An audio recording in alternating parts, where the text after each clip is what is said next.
Друзья, всем привет! Вы на канале Давай запишем, с вами Александр. Сегодня мы продолжаем изучать возможности различной студийной акустики. И сегодня у нас в гостях достаточно бюджетная модель от компании Alesis. Знакомимся, M1 Active MK3.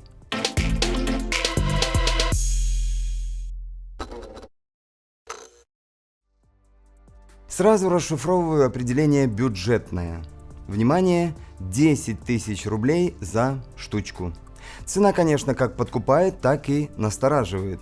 Но не будем торопиться, и все выводы мы с вами сделаем, как всегда, по итогам нашего теста, который проведем непременно в финале ролика. Ну а пока традиционно о цифрах и особенностях.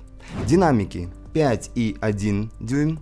Их мощность 40 и 25 Вт соответственно. Частотный диапазон, который они способны выдать, это 55-22 тысячи Гц. И, к сожалению, эта информация производитель решил ограничиться.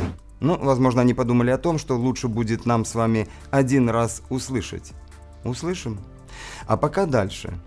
По подключениям здесь все максимально просто. Балансный комбо XLR-TRS. Портов фазы инвертора 2, и они, как видим, спереди. То есть в малых комнатах эти мониторы могут прижиться за счет того, что максимально близко к стене их ставить можно.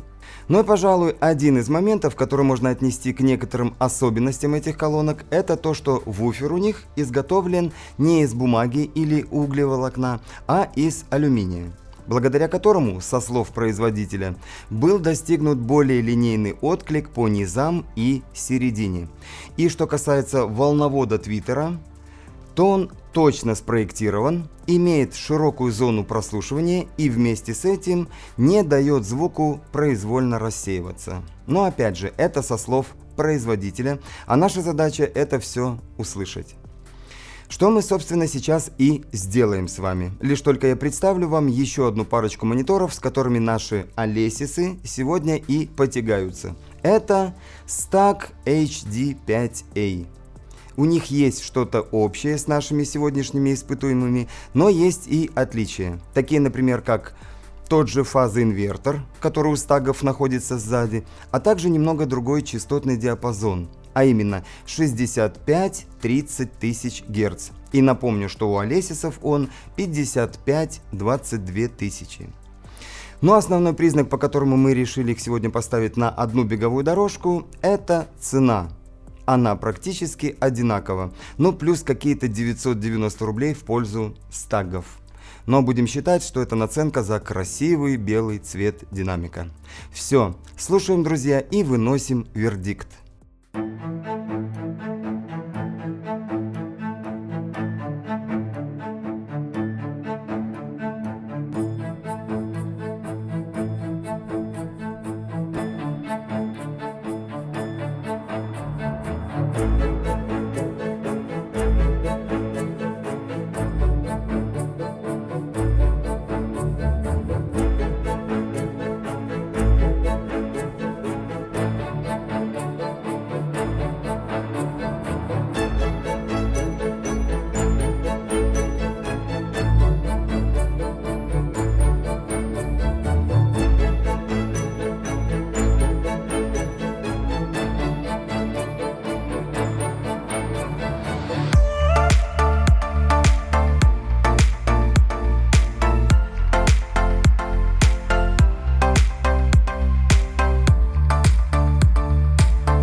Ну что ж, коротко выводы. 100-й раз убеждаемся сами и 101-й повторим вам, что каждому стилю музыки свои мониторы. Вот и сегодняшний пример очень ярко показал, что те же Алесисы, хоть и с не очень ровной серединой, но позволят нормально работать в стилях, где нужен хороший низ. В свою очередь стаги, являясь клоном Yamaha HS5, дадут возможность полностью разобраться со звуком в классической музыке, в джазе или в роке.